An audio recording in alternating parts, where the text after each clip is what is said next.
2023년 11월 29일 한남동 관저에서 윤석열 당시 대통령이 합참의장을 향해 내 머리에 총을 쏘라며 격분했다는 진술이 나왔습니다.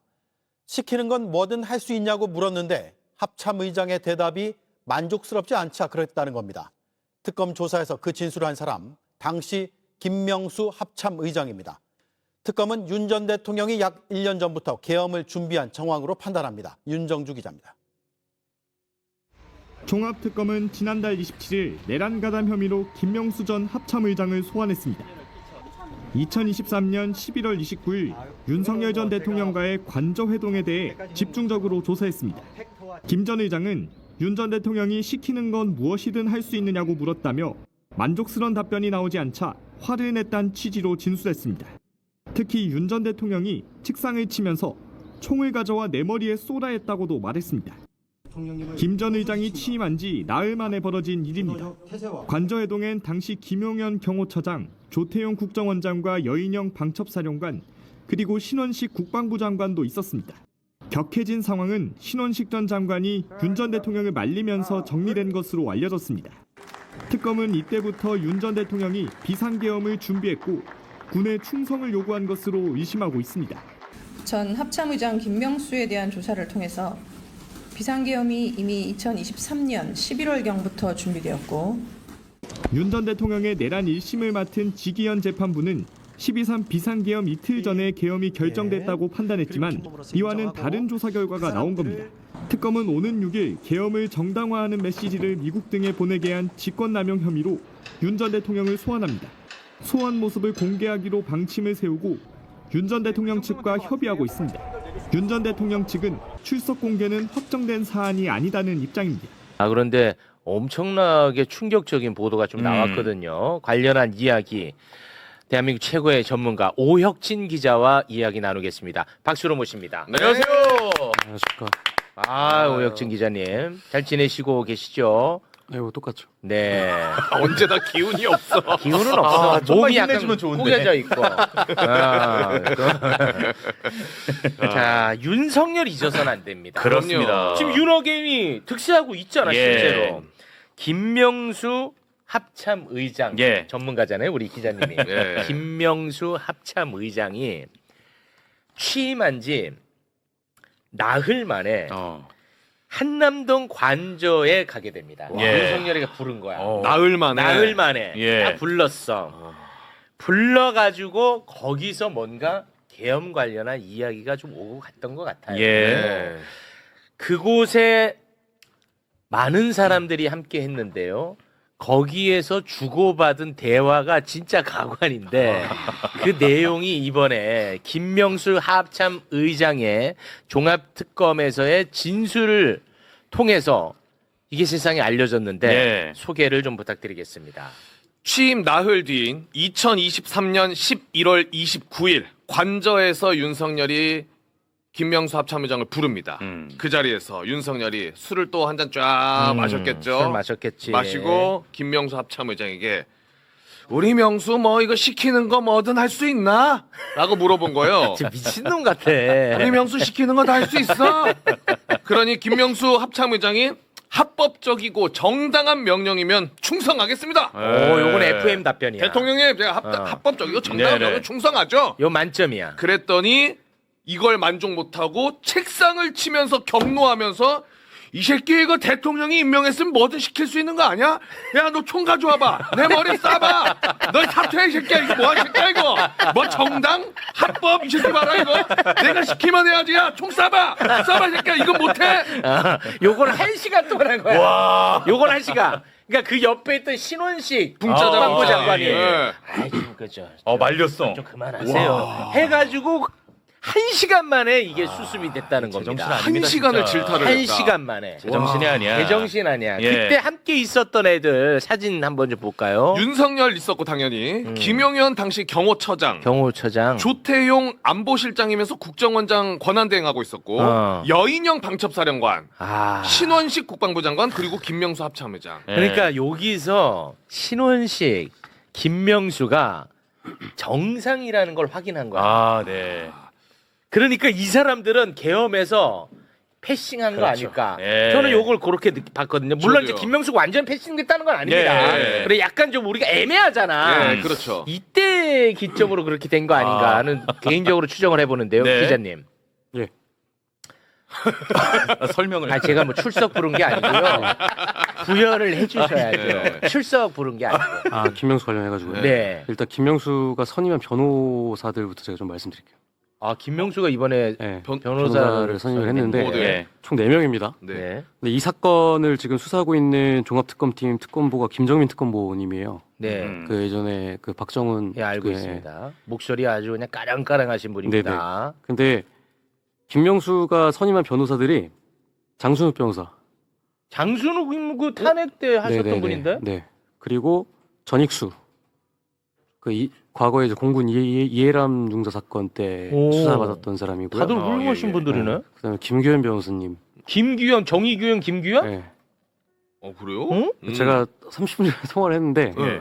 사건 내용 잘 모르신다고 하더라고요. 근데 어쨌든 근데 로펌 특성상 이름이 들어갈 수밖에 없습니다. 오. 그래서 아마 장순혁 변호사랑 전익수 변호사가 이 사건 이제 담당을 하고 있는 것 같은데 그래서 예. 지금 나오고 있는 얘기가 뭐냐면 이거 약간 이해 충돌 아니냐. 국회 대리인단에 섰던 사람들이 약간 내란 중심에 있는 사람을 변호하는 게 말이 되냐. 약간 뭐 내란 정관이냐. 약간 이런 얘기들이 좀 나오더라고요.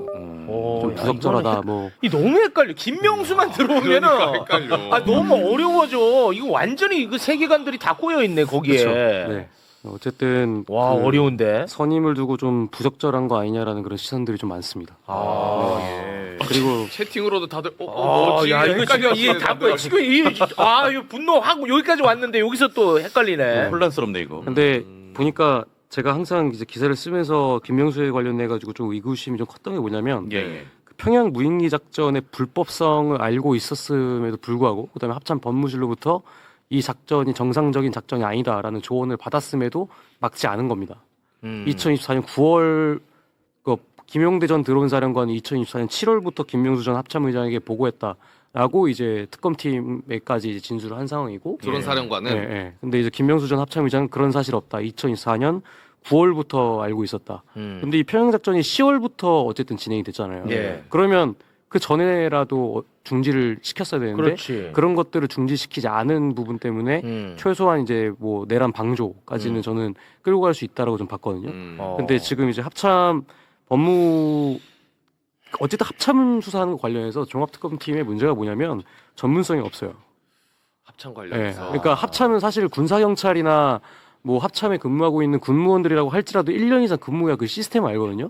왜냐하면 계엄과라는 것의 존재가 합참에밖에 없어요. 군 조직에. 네. 근데 그러면 합참에서 적어도 1년, 뭐 길게는 2, 3년 정도 어느 정도 근무를 한 사람이 종합특검팀에 파견에 가서 해당 내용들을 좀 습득을 하고 조사할 수 있는 권한이 있어야 되는데 그런 사람이 지금 한 명도 없습니다. 그리고 지금 어쨌든 그 김명수 전 의장이 선임한 변호사들부터 이런 상황이다 보니까 이게 사건의 수사가 제대로 진행이 될 수 있을까라는 그런 생각도 요렇게 있습니다. 뭐 저는 지금 굉장히 혼란스럽고 네. 깜짝 놀랐는데 장순욱 변호사는 저희가 얼마나 그 극찬했던 변호사입니까? 윤석열 탄핵 소추 때 국회 대리인단으로 들어간 분 아니겠습니까?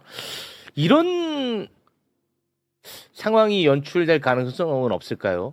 어떤- 김명수 합참 의장이 이제 플리 바게닝을 염두에 두고 진실을 어느 정도 다 이야기를 하면서 본인의 죄를 조금은 이제 가볍게 갖고 가는. 저는 그럴 가능성 굉장히 좀 높다고 보는 게 제가 저번 주에 그 종합특검 수사기간 연장 이유서를 입수를 했거든요. 그래서 이제 추가로 지금 종합특검팀에 입건된 사람이 2명이 있어요. 강호필 사령관. 강호필 또 전문가잖아요. 네, 강호필 전 사령관도 내란 중요임무 종사로 입건이 됐고 네. 그다음에 주성훈 전 지작사령관 그 개헌버스 이제 출발하는데 막지 않았고 그다음에 그 내란 당일에 9.3회 전 기가여단장이랑 통화를 했는데도 왜 부대 복귀를 시키지 않았냐는 것 때문에 내란 중임무 종사 방조로 지금 입건이 된 상태입니다. 네. 근데 어제 보니까 그 김명수 전 의장 측에서 변호인단 입장문을 공개를 했어요.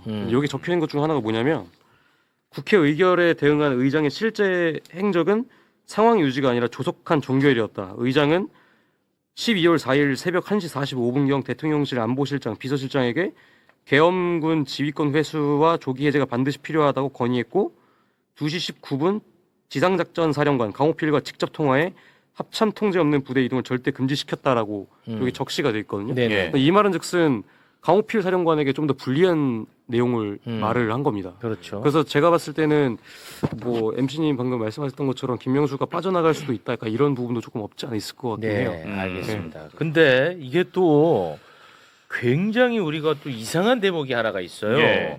관저에 동석했던 인물들 다시 한번 좀 띄워주시겠습니까? 네. 요게 보면은 날짜를 이제 주목하셔야 됩니다. 네. 2023년 11월 29일이죠. 네. 저날이 어떤 날이냐? 여기에 일단은 저 국정원장 역할을 수행하는 조태용이 들어가 있습니다. 요것도 네. 주목해야 돼요. 날짜하고 조태용이를 주목하셔야 됩니다. 2023년 11월 29일이 언제냐? 예. 저날이 칠장사에서 자승 스님이 불을 지르고 사망한 날입니다. 아, 네네. 이 날이 오. 그런데 조태용 국정원장이 윤석열의 지시를 받고 자승 스님 분신 사건과 관련해서 대공용의점이 있다면서 국정원 직원 80명을 현장에 투입을 시켰다라고 아, 네. 홍장원 1차장이 계엄 이후에 언론사에 나와서 폭로성 발언을 한 적이 있어요. 작년 초에 우리가 좀 많이 다뤘던 많이 것 같은데. 다뤘죠. 네. 그날이야. 이 뭔가 이상해 이게 지금. 그래서 홍장원의 그 발언 다시 한번 좀 보고 오겠습니다. 자승 스님이 분신 입적하시는데 갑자기 이게 대공 관련된 부분의 사건과 대공 용의점이 있다는 부분에 있어서의 지시가 내려와서 저희가 테러, 안전, 다음에 그 안보조사국에 있는 대공 수사팀이 현장 확인을 하러 70~80명이 야간에 동원됐던 적이 있었습니다. 그때 이 지시를 저한테 대통령으로 받고 전달했던 분이 당시 조태용 국방부 시장이십니다. 조태용. 조태용. 거기 다 모여 있었던 거야 사람들이. 이게 뭐지 이게? 그리고 80명이가 불난다고 국정원 직원들이 80명 가지 않아요. 그렇죠. 그 당시에도 이게 굉장히 미스터리로 남아 있었는데. 네, 맞아요. 이날 얘네들이 여기 다 모여 있었다는 건 나는 이번에 처음 알았거든요. 이거 혹시 아는 바 있습니까? 제가 이거 관련해가지고 이거 파야 돼. 작년 초까지 그 제가 실명은 언급은 못하는데 대공수사국장 하셨던 분이 계세요. 네. 그 대공수사국이라는 것 자체가 홍장원 차장님이 관리하시는 게 아니라 국정원 2차장 산하로 관리하고 2차장 산하. 국장급 인사로 하는데 예. 작년 초에 퇴직하셨고 저거 지휘하셨던 분이에요. 대공수사국장이면. 네, 그 당시에. 네, 제가 여쭤봤는데 여쭤봤어요. 궁금한데. 그 국정원 사람들 그 조끼 있지 않습니까? 여기 국정원이라 써 있고 네. 그 칠장사로 80명이 실제로 갔는데 네. 그냥 서 있었대요. 아무것도 안 하고. 아무것도 안 했대요? 네. 그러니까 국정원에서도 이런 지시가 내려온 것 자체가 굉장히 황당해했던 거예요. 황당하죠. 네. 이상하잖아. 그래서 그때 당시 이제 방첩사랑 이제 국정원에서 대공 혐의점이 있다라고 하니까 조사를 하는데 네. 가서 우리가 뭘 해야 된다는 거냐. 뭐 저기 그 화재 난 거 나무 조각 해가지고 뭐 감식하라는 거냐. 뭐 할 수 있는 게 아무것도 없었다고 하더라고요. 네. 그러니까 제가 봤을 때는 저 때부터 그냥 윤석열은 좀 반쯤 미쳐 있었다. 나는 그 말도 100% 믿지 못할 것 같아.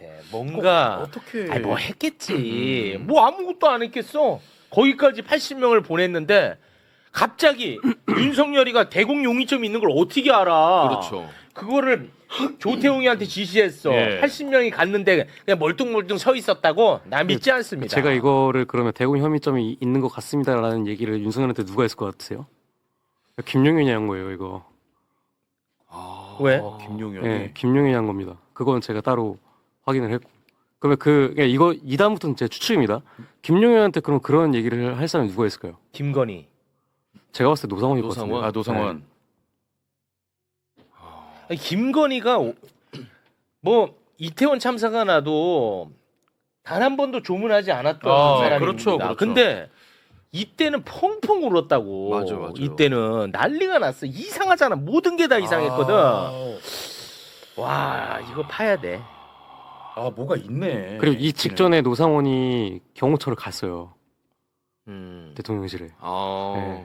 그리고 저도 그 MC님 말씀하신 것처럼 약간 지금까지 저희가 확인하지 못했던 게 노상원은 갑자기 왜 윤석열이 집권하자마자 대통령실을 바로 갔고 그 다음에 그 이후에 뭐 무속 관련해 가지고 뭐 노상원이랑 김건희랑 그 연결고리가 있는 거 아니야? 약간 이 부분이 아직까지도 제대로 확인이 안 됐잖아요. 예. 네. 그 부분 관련해 가지고는 지금 특검팀에서도 제대로 못 들여다보고 있더라고요. 네. 그러면은 이게 그 같은 당일이면은 한남동 관저에서 자리를 하다가 국정원에 연락을 이게 시기가 날짜 아니 밤에 시간 예, 밤에 간거 갔습니다. 밤에 갔습니다. 네.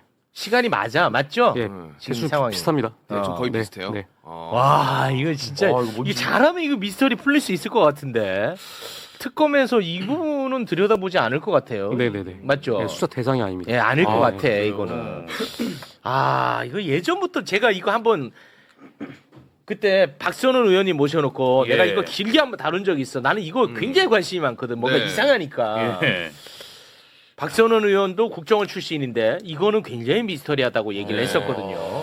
그래서 요거는 좀 관심 가져주세요. 예. 네, 알겠습니다. 네. 작년에 그 보도 내용을 보니까 홍장원 차장 당시 차장이 얘기했던 게 윤석열이 이 국정원이 출동하는 걸 보고 국정원의 조사 역량과 내가 이렇게 출동 지시하니까 국정원이 움직이네라는 걸 좀 확인한 것 같다라는 또 이야기를 했거든요. 네. 그러한 상황에서 만약에 김명수 전 합참의장에게 너 내가 시키는 거 할 수 있어 했는데 나는 합법적인 거면 하겠다라고 하니까 이 자식은 뭔데 이거는 뭐 합법 정당성을 들이밀고 있어 이렇게 분노하지 않았나라는 네. 생각도 좀 듭니다. 자 일단은 우리 오혁진 기자님과는 여기서 좀 인사를 나누겠습니다. 네. 오혁진 기자님 오늘 아주 좋았어요. 아, 그래서 제가 한 가지만 더 말씀드려도 될까요? 짧게. 네, 짧게. 네. 아, 특검팀이 조금 진짜 좀 아쉬운데, 아쉬워요? 예. 압수수색 영장 발부율 몇 %인지 아세요? 발부율? 아 청구 이후 발부율. 네네네. 67%밖에 안 됩니다. 67%? 예. 그리고 통신영장도 기각됐어요. 통신영장 거의 100% 아니에요? 통신영장은 사실 수사기관의 패시브잖아요. 네. 청구면 갖다 줍니다. 네. 근데 5월 중순 기준으로 제가 입수한 보고서 특검 내부 자료입니다. 23건, 24건 청구했는데 9건이 기각이 돼요. 통신영장이. 그거는 청구의 문제예요? 아니면 사법부의 문제예요? 그래서 제가 이제 특검 내부에서 이제 들은 얘기로는 청구 이유가 좀 부실하다. 아, 네. 그래서 지금 수사 방향성이 좀 잘못 잡혀지고 있는 거 아니냐. 약간 이런 시각들이 좀 있습니다. 아. 네. 그래도 우리 기자님이 계속 네. 2차 종합특검에 관심을 가져주셔서 얼마나 다행인지 네. 모르겠습니다. 저 그래서 취재 그만하려고 그랬는데 회사에서 6월달까지라도 좀 취재하라고 하더라고요. 아니에요. 그게 얼마나 중요한데. 왜 그 말이에요? 너무 성과가 없잖아요, 사실 진짜로. 네. 아니 그러니까 언론인으로서 그거를 계속해서 견제해야죠. 그렇죠. 네. 예. 알겠습니다. 설득이 정말 잘 되네. 되게 쉽게 수긍. 아 세상에 이런 사람만 있으면 나 금방 유재석 될 텐데. 바로 설득이 되네. 와 내가 말주변이 있나 보네. 20초 만에 그렇죠. 빨리 취재하러 가. 오혁진 기자였습니다. 감사합니다. 아주 컨트롤하기 쉽네. 오혁진 기자 나오셨습니다. 어서 오십시오. 안녕하십니까. 목소리 톤 올리라고 제발. 오혁진은 사퇴하세요. 사퇴하십시오. 두 분은 서로 예전에 뵌 적이 있나요? 아니요. 처음에? 있습니다. 뭐예요 이게? 그 YTN 대기실에서 저는 인사를 드렸습니다. 네, 둘이 맞아. 네. 내외해요? 아니. 네, 사이좋게 지내시기 아, 네, 바라고요. 네. 근데 저를 잊고 계셔가지고. 네. 우리 지금 네. 김규현 변호사하고 서영호 소장 나가기 전에 했으면 좋았을 뻔했는데 박상용 검사 얘기를 좀 짧게 하고 지나가도록 하겠습니다. 이 관련해서 법무부에서 징계를 받았잖아요. 그리고 징계가 무기한 연장이 된 부분이 있습니다. 그랬더니 이 박상용 검사가 국민신문고를 통해서 청원을 냈어요. 이 내용들은 저는 보면서 이 박상용이라는 인물이 이렇게까지 주목할 인물인가라는 생각을 했었는데 오혁진 기자는 혹시 관련된 내용 알고 있는 내용이 있습니까? 아니요. 박선영 검사 쪽은 제가 취재 자체를 아예 안 했어요? 예. 그럼 넘어갈까요? 예. 혹시 이상민 씨 관련된 언급할 내용이 있어요? 아니 뭐 굳이 그걸 언급해야겠습니까? 그냥 넘어가시죠. 근데 여기는 부식이 많네. 아니 좋아 이거 합격이야 그럼. 네. 계속해서 먹는 거에 집중하고 계십니다. 잘 먹는 게 뭐 남는 거 아닙니까? 좋습니다. 자, 우리 오혁진 기자 오셨으니까 종합특검 수사 진행 상황들 한번 정리를 해볼까 하는데 좀 자세히 짚어주신다 그랬고 특히나 네. 그 본인이 쓴 기사 제목이 수사기간 연장 이유 대해부예요. 네. 어떻게 해부를 했는지 한번 정리를 해보죠. 그러니까 일단은 특검 수사가 미진하다라는 부분들을 이제 우리가 방송에서도 얘기하고 지적됐던 부분들이 있는데 오혁진 기자는 이 부분에 대해서 어떻게 판단을 하고 있습니까? 일단 그 수사 활동 그 실적 보고서 그 사진 있나요? 네, 이미지 좀 띄워주시죠. 네. 저 공개하면 또 이제 막 특검에서 또 연락 올 것 같은데 저 자료 있어 어떻게 했냐고. 이게 특검 자료죠? 네, 예. 특검 내부 자료입니다. 그럼 전화 제가 대신 받겠습니다. 네네. 누구야? 너 몇 개야? 이렇게 응대하겠습니다. 네. 아니, 근데 보시면 일단 조사한 인원은 그 지난달 19일 기준으로 5월 19일 기준으로 465명이에요. 근데 압수수색 영장은 청구를 총 152건을 했거든요. 예. 근데 발부된 게 102건밖에 안 돼요. 이거 퍼센트지로 따지면 67.11%입니다. 예. 그러니까 특검에서 압수수색 영장을 청구했는데 그 발부율이 70%를 못 넘겼다? 이거 솔직히 좀 수사력이 좀 좋지 않은 거 아니냐. 수사 전문성이 없다. 이렇게 좀 분석을 할 수 있거든요. 특검의 문제다 이것은. 예, 맞습니다. 그리고 더 웃긴 거는 통신영장도 기각됐어요. 통신영장을 23건 이제 청구를 했는데 발부가 14건밖에 안 됐어요. 네. 사실 이게 경찰에서도 통신영장을 청구를 하면 90% 확률로 이게 발부가 되거든요. 그 얘기도 많이들 했죠. 네. 통신영장은 사실 그냥 수사기관의 패시브예요. 그냥 청구를 하면 갖다 준단 말이죠. 근데 이 통신영장이 기각됐다는 것 자체는 지금 특정 사건에 대해서 특검이 방향성 자체가 조금 틀린 거 아니냐 이렇게 좀 내부에서도 좀 의견이 나오더라고요. 다시 그 자료 좀 띄워주시겠습니까? 그러니까 이 자료가 얘기하는 것은 특검이 일을 하고 있고 특검이 일을 했으면 그 결과로 나와야 되는 것이 결국은 수사를 통해서 기소까지 가는 거잖아요. 네, 맞습니다. 근데 그 수사 과정 속에서 각종 영장들을 신청하게 될 텐데 영장을 신청했는데도 덜 나왔다. 예, 맞습니다. 이 부분은 특검에서 무언가 미진한 것이 있었다라고 보는 겁니까? 그게 이제 압수수색 영장이든 통신영장이든 청구를 할 때 청구 사유를 적지 이유가 않았습니까? 있어야 되니까. 근데 그 이유 자체가 굉장히 부실했기 때문에 이게 발부가 안 된 거거든요. 그러면 법원의 어떤 문제라기보다는 예, 맞습니다. 그래서 특검의 지금 수사 논리가 지금 잘못 잡히고 있는 게 아닌가 하는 그런 외부적인 그런 시선도 있습니다. 내부적인 시선이 있다. 그 오히려 저는 사실 법원이 의심스럽기도 하다라는 생각들을 하거든요. 네네네. 아직도. 네. 왜냐하면 기존에 우리가 지금 얘기한 것처럼 통신영장은 대부분 발부가 된다. 네, 맞습니다. 라고 하는데 통신영장이 발부가 안 됐던 어떤 케이스들을 보면 네. 그때 뭐 윤석열, 김건희 관련된 것들에 빠져 있거나 이런 적이 있었었는데 지금 이 2차 종합특검에 있어서는 그 내용보다는 특검의 이 업무 내용이 좀 부실하다. 이렇게 지금 보고 있다. 네, 맞습니다. 왜냐하면 이게 압수수색 영장 발부율이 적어도 85% 90% 넘겨야 돼요. 근데 지금 67%밖에 안 되는 거는 이거 저도 솔직히 좀 바꿔서 좀 충격 먹었거든요. 이 정도로 안 됐을 줄은 저도 몰랐어요. 솔직히. 이런 얘기 들으면 지금 저 빵에 계신 분은 어떤 느낌이실까요? 빵이요? 여기는 빵이 없어요. 여기는 그런 거 뭐 없고 그냥 커피도 뭐 갖다 달라니까 뭐 이상한 소리 하고 자빠졌지 뭐. 아유 참 여기 커피 있구만. 여기 좋네. 네. 믹스 커피 좋아하신다 그러던데. 아유 환장합니다. 그거는 옛날 사람들은 요즘 뭐 아메리카노인지 뭐 그걸로 먹는데 옛날 사람들은 그 뭐 연화 커피인지 그 타가지고 먹으면은 뭐 환경 호르몬 나온다 그러는데 뭐 걱정하지 마십시오. 제가 뭐. 알겠습니다. 예. 저 가면 뒤에 있는 표정을 여러분에게 보여드리고 싶은데 진짜 비슷해요.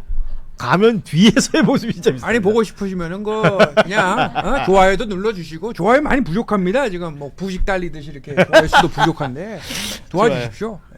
지금 오혁진 기자가 보기에는 그러면 수사 연장해서 지금 진행하고 있는 내용들에 대한 파악이 돼 있으실 테니까 어떤 부분을 더 좀 깊이 파야 된다거나 아니면 어떤 뭐 장르랄까요? 아니면 어떤 영역이랄까요? 어떻게 보고 계신가요? 일단은 김명수 전 합참의장에 대해서는 기소하는 데까지는 무리 없이 법리 구성을 마쳤더라고요. 그럼 저희가 지난주에도 얘기했었고. 네네. 그리고 오늘 보니까 또 단독 보도가 몇 개 나왔었는데 그 윤석열이 이제 김명수 불러가지고 자기한테 충성을 다하라.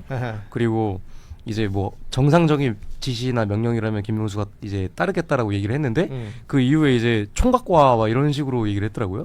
그런 이제 합참 관계자들의 진술 내용이 있었고 그리고 보니까 제가 이제 이거 수사기간 연장 결정 및 그 사유 이거 보고서를 입수를 하면서 제가 가장 조금 주의 깊게 봤던 게 강호필 전 사령관 입건된 거거든요. 근데 혐의가 내란 중위무종사예요. 강호필이? 네. 여기 저 알아봤는데 내란을 사전에 인지했다? 비상계엄이 비상계엄이 선포될 줄 사전에 알고 있었다라는 내용이고, 그 다음에 강호필 전 사령관이 국회에서 언급했던 내용 중 하나가 신속대응사단 그리고 계엄사로부터 연락이 왔는데 군대에 출동시킬 수 있는 병력이 있느냐라고 그렇죠. 이제 얘기를 들었을 때 단호하게 거절했다. 가지 말라고 했다. 근데 그게 이제 거짓말이라는 얘기가 있더라고요. 이게 앞뒤가 다르잖아요. 그렇게 예, 되면. 맞습니다. 예. 그래서 합참에서 막은 거지 지작선은 보내려고 했다. 아하. 라는 진술을 지금 종합특검팀이 확보를 해놓은 상황입니다.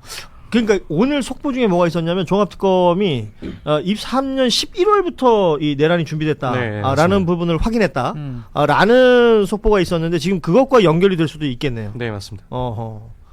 이건 굉장히 중요한 것이 여러분 아시다시피 지기현 판사가 진행했던 그 1심에서 그러니까 24년 12월 3일이 비상계엄이고 내란이 시작이라고 본다면 이 사람은 지기현 판사는 12월 1일부터 준비됐다. 네네. 라고 얘기를 했었는데 그게 아니라는 증거들이 지금 곳곳에서 네, 나온다는 맞습니다. 거죠. 네.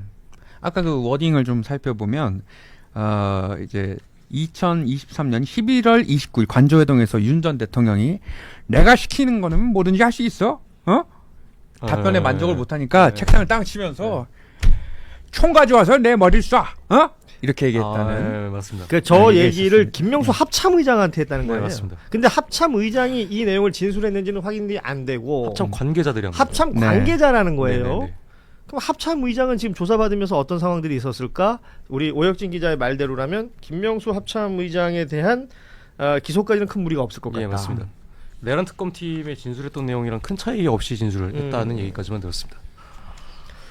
이게 사실은 수사가 지금 특검이 우리가 이제 제법 시간이 지났으니까 네네. 1차 특검 내란 특검부터 생각해 보면 네, 이게 가장 앞단에 진행됐어야 될 수사가 아닐까 싶기도 해요. 맞습니다. 예, 지금 와서 이렇게 얘기되고 있는 게 뭔가 좀 어색하죠. 네. 예. 왜냐하면 예. 그 내란 특검팀에서 수사할 수 있는 부분이 너무 많았어요. 그렇죠. 그러니까 제가 여러 번 언급을 했었지만 정보사를 이해한 데만 3-4개월이 걸렸고 노사원 수첩 관련해가지고 이게 실제로 실행 가능성이 있는지 여부를 법리 검토를 했기 때문에 그 이후에 합참에 대한 수사에 대해서 내란 특검팀이 굉장히 아쉬워했거든요. 그래서 이제 그 연장선으로 종합특검팀이 지금 하고 있는데 예. 어쨌든 결론적으로는 무리 없이 기소를 할 수 있을 것 같다라고 보여집니다. 자, 수사 기간을 연장해서 나오는 일종의 성과가 될 수 있겠습니다. 네, 맞습니다. 이 부분들까지 짚어주셨고, 그리고 6월 4일 되면 김용현, 이상민 이런 인물들이 또 동시 소환이 되는 내용들이 있을 텐데 네.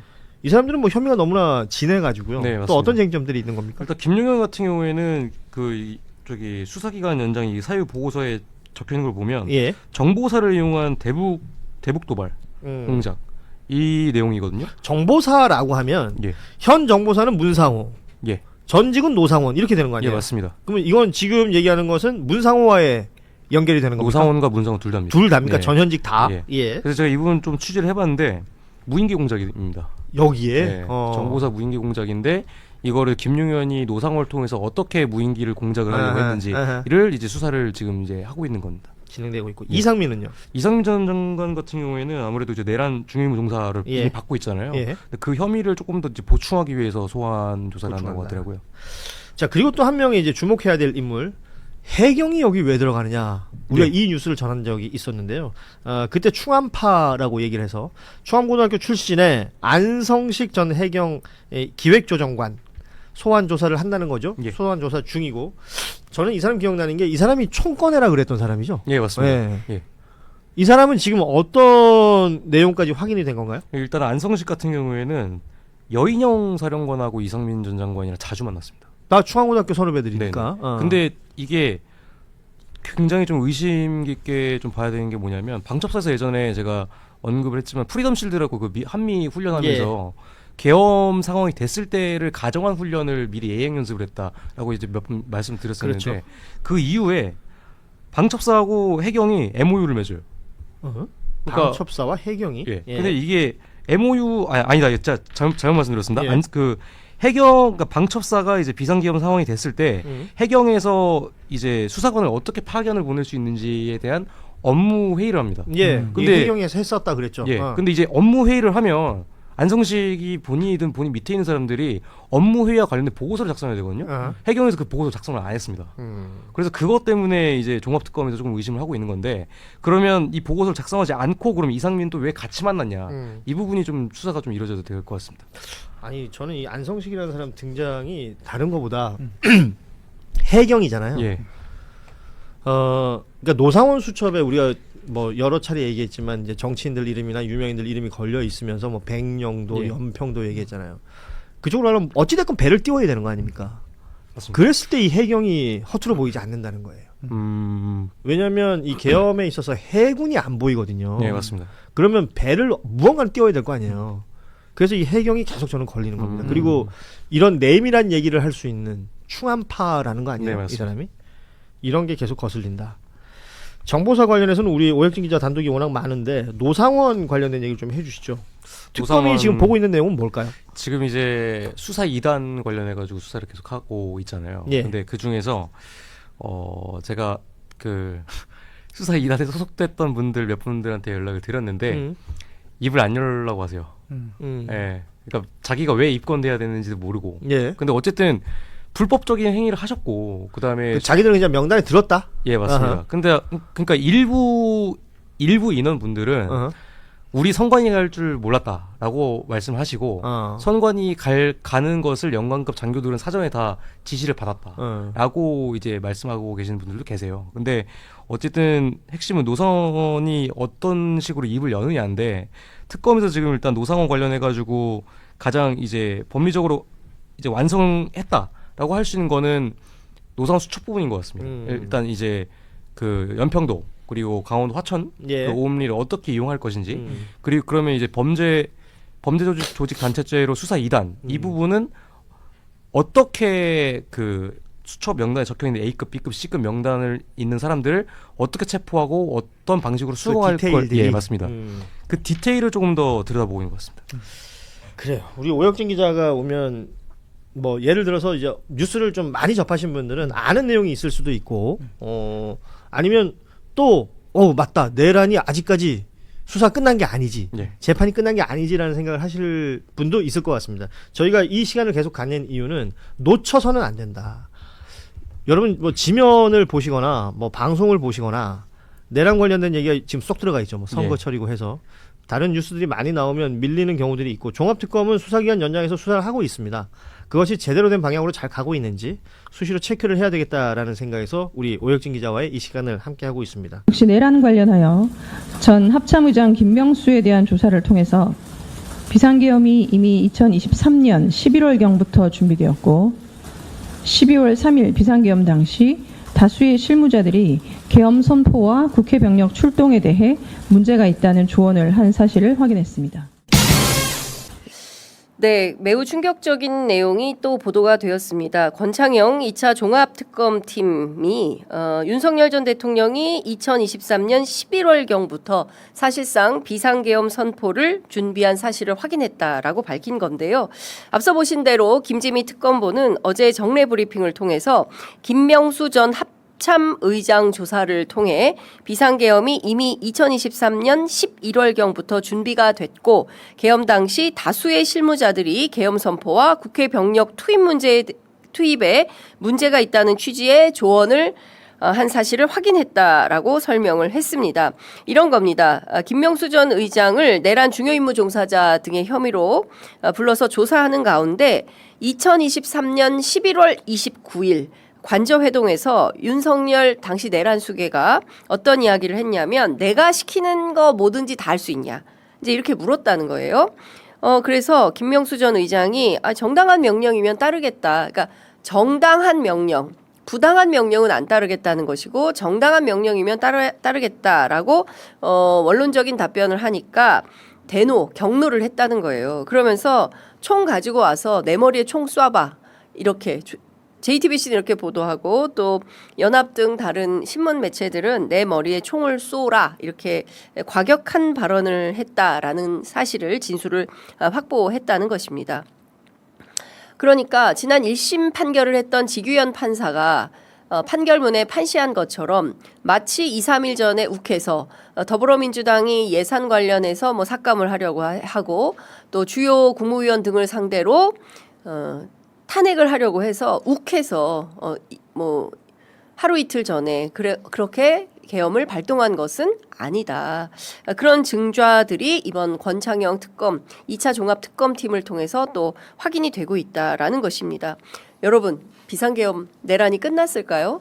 이번 선거를 쭉 들여다보시면서 지난 100일간의 전 과정, 특히 막판으로 갈수록 여러분 내란이 끝났습니까?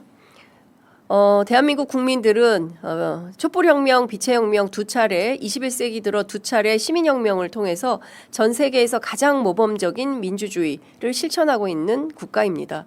그런 나라에 여전히 내란은 끝나지 않았음을 확인하는 증거들이 나타나고 있습니다. 어떻게 보시는지 너무 궁금합니다.